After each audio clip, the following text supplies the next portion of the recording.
Olá, estudantes, sejam bem-vindos e bem-vindas à segunda videoaula do módulo 3 da disciplina de Didática 1. Meu nome é Ana Carolina e sou a professora responsável por essa disciplina. Nesta videoaula, nós vamos conversar um pouquinho sobre o planejamento do ensino e da aprendizagem, que ainda faz parte do módulo 3. E na unidade 2, nós vamos conversar um pouquinho de forma mais aprofundada sobre os tipos de planejamento escolar. Então, na primeira videoaula deste módulo, nós já conversamos sobre a importância do planejamento, já introduzimos alguns tipos de planejamento que existiam no vídeo, no texto do professor Libânio, e hoje nós vamos conversar um pouquinho, vamos discutir um pouquinho mais sobre a importância desse planejamento baseado em um outro autor. Para começo de conversa, nós vamos conversar um pouquinho sobre o planejamento da prática docente. Por que é importante planejar? Por que na nossa vida diária, tudo que nós fazemos, seja de forma consciente ou inconsciente, o planejamento ele está presente. Então, nesse planejamento da prática docente e em outros tipos de planejamento, o ser humano e esse planejamento está cada vez mais integrado à vida do homem. Então, antes, quando o homem ele tinha na natureza disponível o que ele ia comer, as formas de abrigo, ele simplesmente o planejamento dele era feito de uma forma muito simples, porque ele tinha tudo à disposição. Com a complexidade da vida humana, a divisão do tempo, as outras atividades que surgem no nosso cotidiano, o planejamento ele está cada vez mais integrado à vida do homem. Então, em relação ao planejamento escolar, ao que a gente faz dentro da escola, espera-se que esse planejamento ele seja exequível, que parta da realidade concreta e das condições objetivas. E agora nós vamos entender um pouquinho o que significa cada um desses termos. Então, quando a gente fala que ele precisa ser um planejamento exequível, significa que ele pode ser executado, executável, possível de ser praticado, realizável, viável, fazível, factível. Então, nós já vimos nas outras aulas que quando nós pensamos em um planejamento, se você quer incluir algum espaço da escola, se você precisa de algum material, você precisa incorporar isso ao seu planejamento. Então, quando eu penso em utilizar a quadra da escola, ou que eu penso em fazer um passeio com as crianças no bairro, eu preciso que incluir isso no meu planejamento e preciso que isso seja possível. Então, se você quer fazer uma visita com seus alunos ao mercado da escola, por exemplo, para verificar a questão dos preços, você precisa de uma autorização dos pais, você precisa de apoio de outros professores ou agentes escolares para que isso aconteça. Então, quando você pensa as atividades no seu planejamento, você precisa pensar que ele precisa ser exequível, que ele tenha condições de acontecer, que parta da realidade concreta, ou seja, das vivências reais e não aquelas apenas esperadas dos estudantes. Então, por exemplo, se você precisa que seus alunos levem algum tipo de alimento para a escola, que você vai fazer alguma lista de compras, você precisa partir da realidade concreta, daquilo que os seus alunos vivenciam. Então, esses materiais, esses produtos, eles precisam fazer parte da realidade daqueles alunos e que tenha condições objetivas, ou seja, que tenham condições reais de serem realizadas. Então, esse planejamento, ele precisa permear esses 3 pontos: exequível, que parta da realidade e que tenha condições objetivas de acontecer. Então, não dá para vocês pensarem um planejamento em que seja um modelo de um outro lugar, sem vocês pensarem que isso precisa acontecer ali naquele seu micro-universo da sala de aula. Então, esse planejamento inconsciente automático que muitas vezes nós temos na nossa vida, então você precisa ir trabalhar. Então, às vezes você fala assim: ah, mas eu não planejo isso, eu simplesmente acordo e faço as coisas acontecerem. Então, esse tipo de planejamento ele acontece a todo momento, que é aquele que muitas vezes a gente não faz de forma consciente.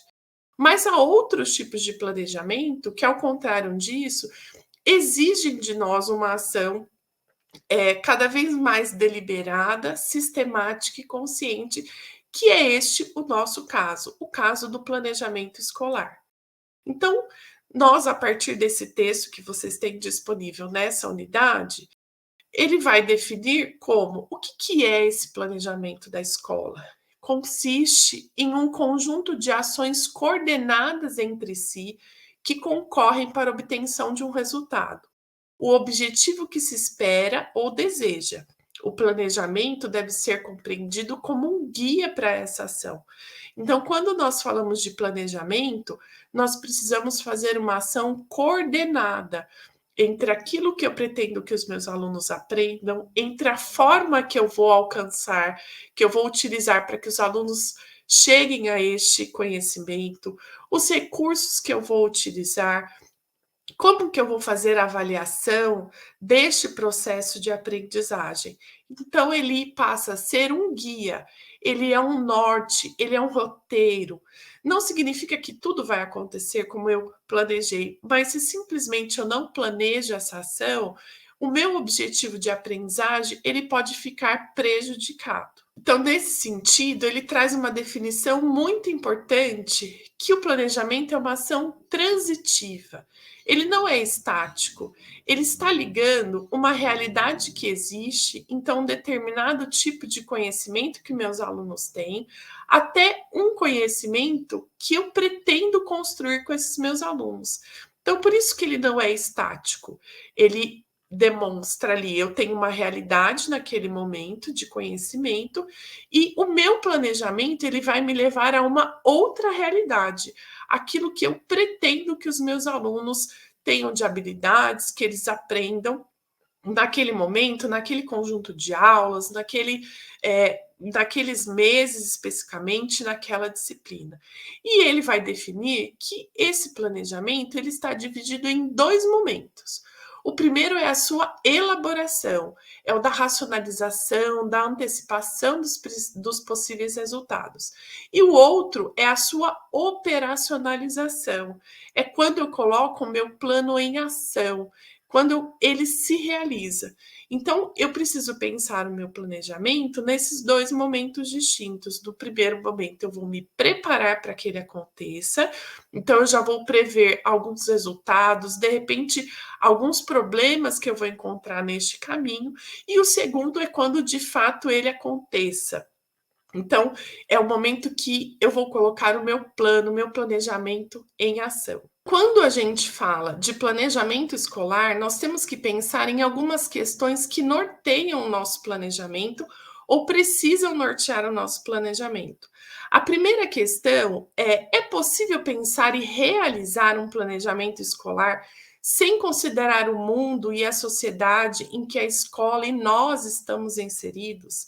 Será que eu simplesmente posso pegar a Base Nacional Comum Curricular, elaborar o meu planejamento sem pensar que tipo de mundo nós estamos construindo, que tipo de sociedade, que tipo de sistemas políticos nós temos em vigência hoje, e simplesmente fazer um planejamento desconectado dessas questões?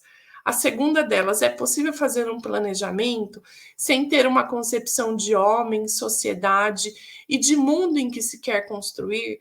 Então, que tipo de aluno, que tipo de práticas urbanas você deseja que seus alunos façam daqui 5, 10, 15 anos? Então, essas questões, elas precisam permear o seu planejamento quando você elabora.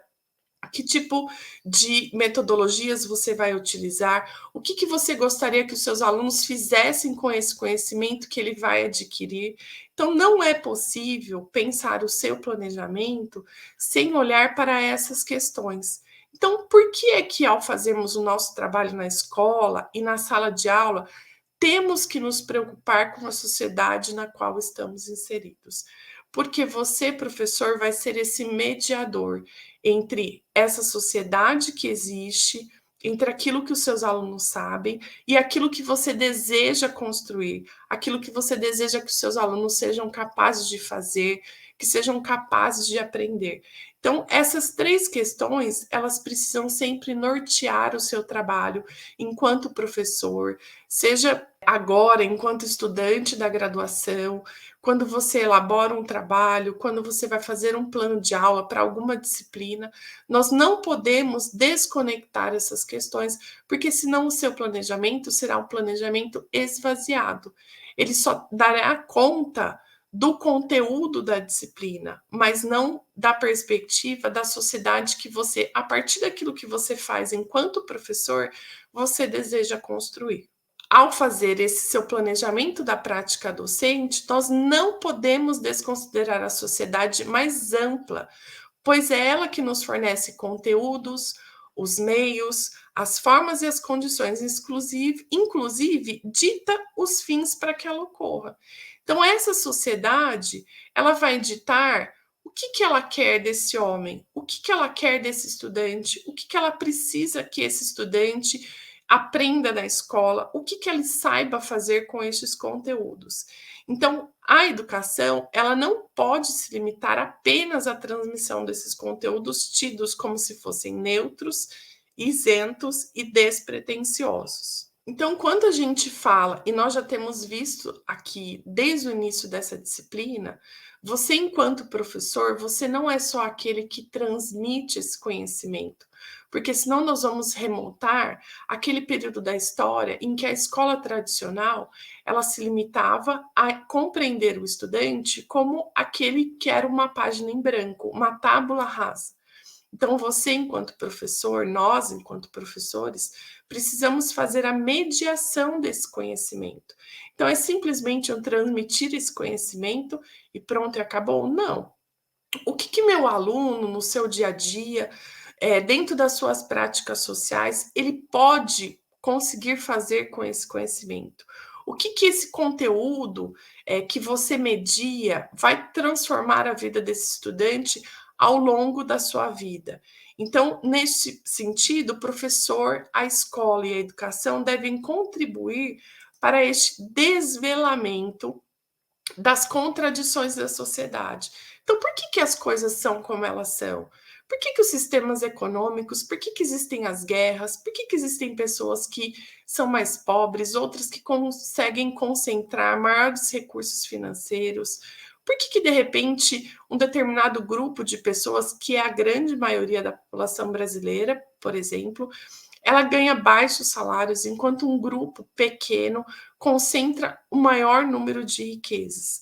Então, o nosso planejamento, ele precisa trazer essas revelações dessas contradições da sociedade. Por quê? Porque senão esse planejamento ele vai ser totalmente esvaziado do que é e do que deveria ser a função da escola. E aí, algumas questões, né? Então, como devemos planejar as nossas disciplinas e as nossas aulas? Que relação deve existir entre o nosso planejamento, por exemplo, e o projeto político-pedagógico da escola? Então, são algumas questões que a gente vai conversar um pouquinho agora.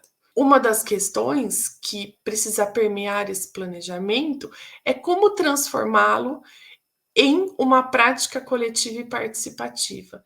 Eu sei que a nossa própria organização, ela dificulta um pouco essa perspectiva da prática coletiva e participativa, porque normalmente o professor faz esse planejamento de forma antecipada, antes do início do semestre, mas como nós já vimos que ele é algo transitivo, ele não é algo estático, é possível incorporar os sujeitos, as escolas, os alunos nessa minha prática do planejar.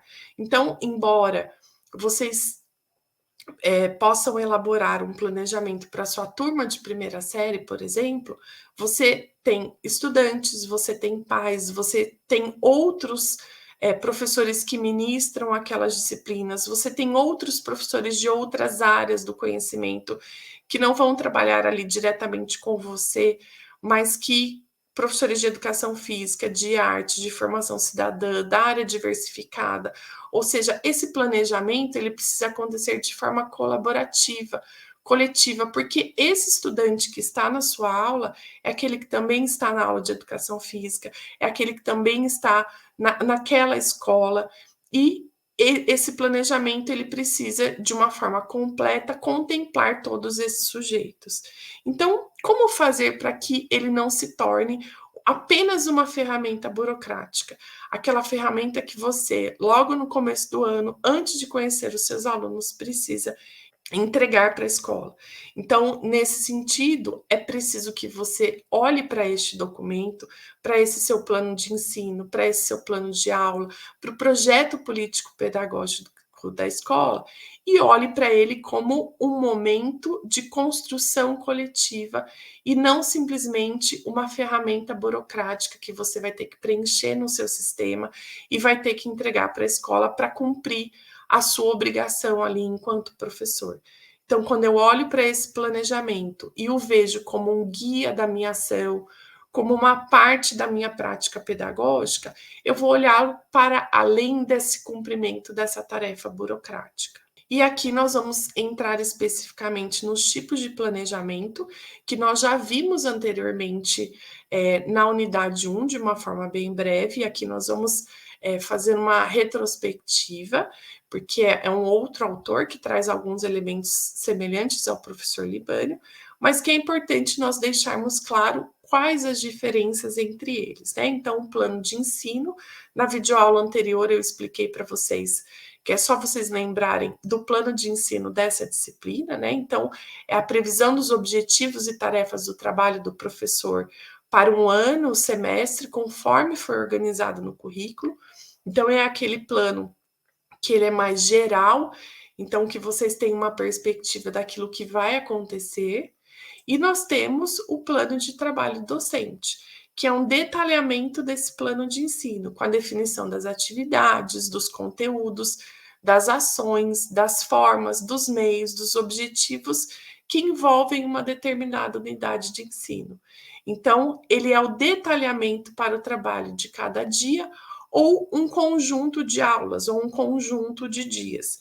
Então, é este guia que lá você vai colocar quais são os objetivos de aprendizagem que você pretende alcançar, quais são os conteúdos que serão trabalhados, como você pretende fazer esse caminho da aprendizagem, quais são os recursos que você vai utilizar e como, ao final dessa aula ou desse conjunto de aulas, você pretende avaliar se os seus alunos aprenderam ou não, se você conseguiu, enquanto professor, atingir também o seu objetivo para que você seja avaliado. Nós temos o projeto político-pedagógico da escola, que é aquele grande documento que provavelmente vocês, se ainda não conheceram, vocês vão conhecer ao longo dessa trajetória de vocês na graduação para a formação de futuros professores, que ele é um documento que expressa de forma mais ou menos sintética as orientações mais gerais e globais da escola.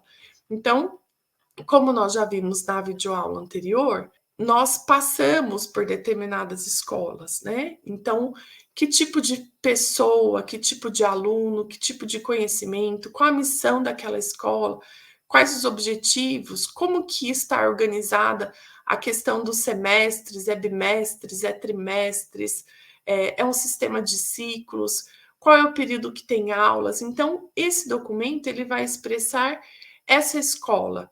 É o documento que ele permanece independente das pessoas que passam por ela.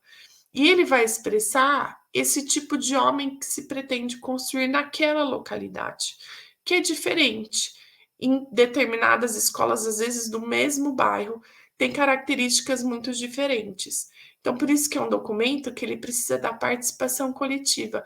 Mas é só a participação daqueles que fazem parte da escola, né? Os funcionários, os profissionais da educação? Não. Ele precisa contemplar os pais dos estudantes, os estudantes, a comunidade escolar, funcionários, diretores, coordenadores, associações que estão naquele bairro.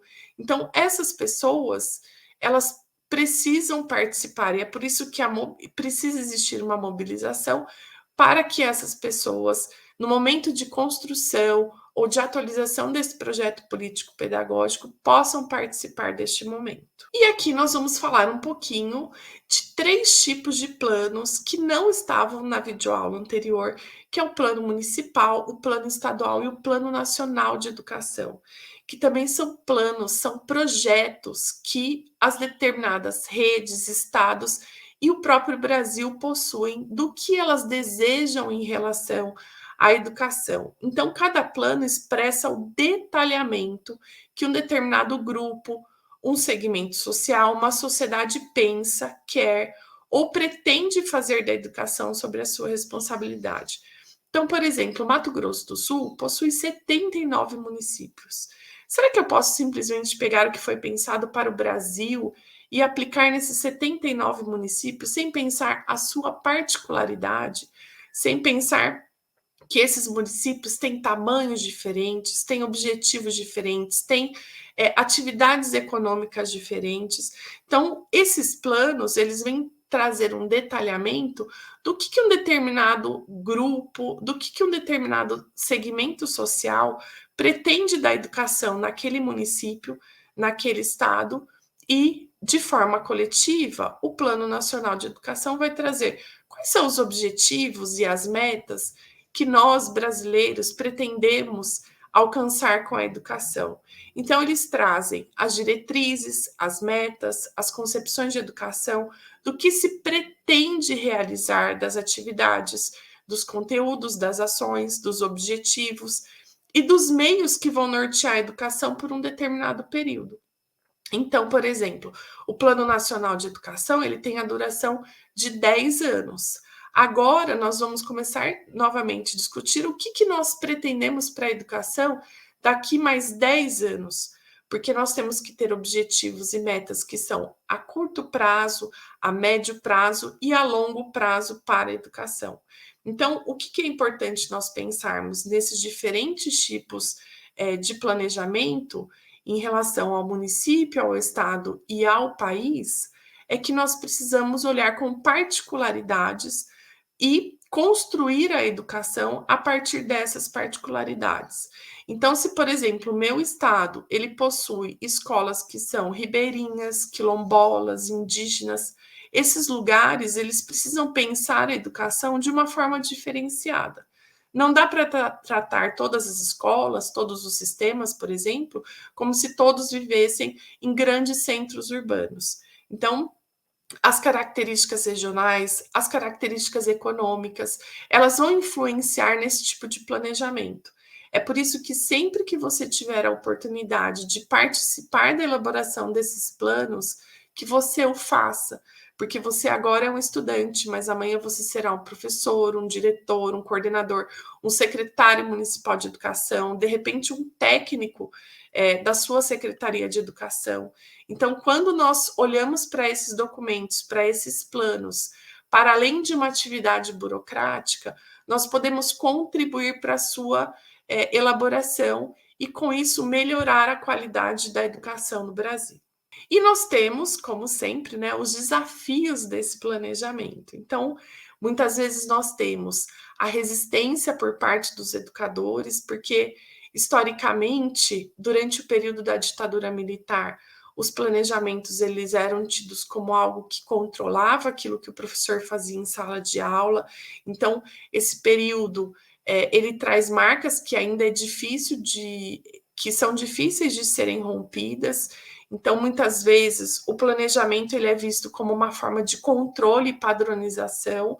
Então, quando vem alguma diretriz, é como se o professor fosse tolhido da sua possibilidade de fazer na sala de aula, de ensinar, de mediar de uma outra forma, e isso é que nós precisamos romper. Nós estamos vendo desde a aula da outra videoaula, que o planejamento não é algo neutro, não é algo estático. Pelo contrário, o professor ele influencia esse planejamento. Então, quando nós sabemos, nós temos claros os objetivos que nós pretendemos alcançar, o nosso planejamento, ele potencializa essas aprendizagens. Então, embora eu traga para vocês que esse pensamento do planejamento como algo burocrático, como algo que muitas vezes não expressa aquilo que se faz nas escolas, ele é difícil de ser rompido, mas ele não é impossível. E é por isso que nós fazemos todo esse trabalho com vocês em didática, para que haja essa ruptura, que vocês olhem o planejamento como algo que vai subsidiar uma prática mais exitosa, mais eficiente do trabalho de vocês na escola. E nós temos algumas questões que nós precisamos fazer quando nós elaboramos o nosso planejamento ou a nossa aula. E vou trazer aqui algumas para vocês. Então, quando você organiza a sua aula, faça essas seguintes questões, né? Por que essa disciplina ela é importante? Para que esse conteúdo vai servir na vida do meu aluno? O que eu devo ensinar? Como eu devo ensinar? Como que eu devo trabalhar determinado conteúdo? Com qual recurso esses meus alunos daquele ano, daquela escola, eles podem aprender melhor? Como que eu vou avaliar ao final da minha disciplina, daquela minha aula de 50 minutos, se os meus alunos aprenderam? Para quem é essa disciplina? Quem são essas pessoas? Quem são esses estudantes? Quanto tempo eu terei para trabalhar todo este conteúdo? Então, vocês veem que a questão do planejamento não é algo fácil, não pode ser algo corriqueiro. Existem questões que permeiam esse planejamento para que ele se torne um planejamento de fato vivo, de fato que mude a vida do professor que está ministrando essa disciplina, para que de fato os alunos que estão ali na sala de aula consigam aprender de uma forma melhor, de uma forma mais ativa e mais eficiente. Então, as características do planejamento, como nós temos visto até aqui, né? É um planejamento que ele é flexível, ele precisa contar com a participação de todos, ele precisa ter coerência. Então, não é possível colocar algumas formas de ensinar se eu não tenho esses recursos, ou um conteúdo que seja totalmente desconectado da metodologia ou do meu objetivo de aprendizagem. Ele precisa ser objetivo, não dá para ficar fazendo rodeios e muitas vezes não chegar a nenhum lugar, e ele precisa ser ousado. Então, nós temos essas características que o planejamento, para que ele aconteça de uma forma que os alunos aprendam com prazer, aprendam de forma que eles vão conseguir utilizar esses conhecimentos ao longo da sua vida.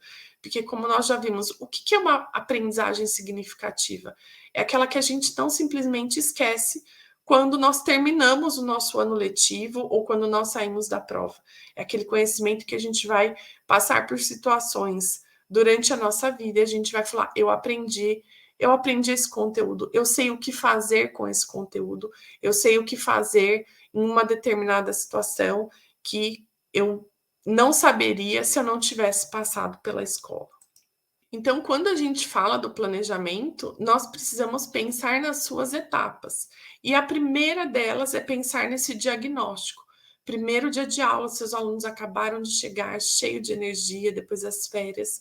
Como é que eu sei que os meus alunos aprenderam? Como é que eu sei quais foram aqueles conteúdos, as habilidades, as competências que eles têm consolidados do ano anterior? Então, é preciso pensar esse diagnóstico da realidade. Que ponto de partida eu vou sair com os meus alunos? Que tipos de objetivos eu pretendo alcançar? O que eu quero que os meus alunos aprendam? O que eles vão saber fazer ao final do meu ano, quando eu estou pensando no meu plano de ensino, por exemplo? Quais são os conteúdos? A partir das orientações que vieram da sua secretaria municipal, estadual de educação, a partir do Plano Nacional de Educação, a partir da BNCC, quais são esses conteúdos? Quais são esses procedimentos didáticos? E aí, quando eu falo de procedimento didático, é a metodologia. Lembra que nós vimos qual é o caminho que eu vou traçar para que meu aluno, a partir de um diagnóstico de conhecimento, e aquele que eu pretendo que ele alcance, qual vai ser esse caminho? Quais são os recursos que eu terei disponíveis? Quais são os recursos materiais, tecnológicos, de espaço? E como que eu vou fazer a avaliação da aprendizagem? Então, quando eu vou pensar o meu planejamento, eu preciso considerar todos esses aspectos. Então, aqui eu trouxe um exemplo para vocês sobre essa que não pode ser superficial essa aprendizagem, né? Então, aqui, por exemplo, eu trouxe um objetivo de aprendizagem. Então, identificar as placas de trânsito. Eu quero que os meus alunos, ao final de um ciclo de aula, ele identifique as placas de trânsito. Mas é simplesmente ele vai lá decorar as placas de trânsito? É isso que eu quero enquanto professor, que meu aluno só saiba fazer essa identificação do que é pare, do que é vire para a esquerda, do que é vire para a direita? Não. Eu quero que meu aluno saiba utilizar esses conhecimentos durante a sua vida, durante a sua experiência enquanto pedestre, ciclista. Então, nós temos então uma pergunta: o que ele deve saber fazer com este conteúdo? Então, ele precisa compreender a importância da sinalização do trânsito para evitar acidentes. Então, quando eu tenho claro aquilo que eu quero que meu aluno saiba fazer com este conhecimento, eu vou estruturar toda a minha aula para que ele chegue a essa aprendizagem mais global, que ele tenha o conteúdo, que ele saiba o que fazer e aí, que tipo de atitude eu quero gerar nesse meu aluno a partir desse conhecimento? Bom, eu quero que ele conheça as placas, eu quero que as placas de trânsito, eu quero que ele compreenda por que isso é importante, e mais do que isso, eu quero que isso gere uma atitude. Eu quero que, enquanto estudante, ele respeite as normas, as leis de trânsito, para que sejam evitados acidentes, para que haja uma segurança viária, para que ele compreenda que ele não é sozinho nesse universo do trânsito ou das vias. Então, quando eu tenho essa abordagem global do que eu quero que meu aluno faça com esse conhecimento, eu vou estruturar a minha aula para que eu potencialize que ele consiga identificar, para que ele consiga compreender a importância e para que ele consiga respeitar as leis de trânsito. Então, como eu tenho dito aqui desde a primeira videoaula, ser professor não pode ser delegado a outras pessoas que não tenham esses conhecimentos dessa complexidade, por exemplo, que nós estamos vendo aqui, sobre a importância desse planejamento e como que um bom planejamento ele vai potencializar para que este aluno aprenda e esses conhecimentos durem ao longo da sua vida. Então, espero que vocês tenham gostado dessa videoaula e até o módulo 4.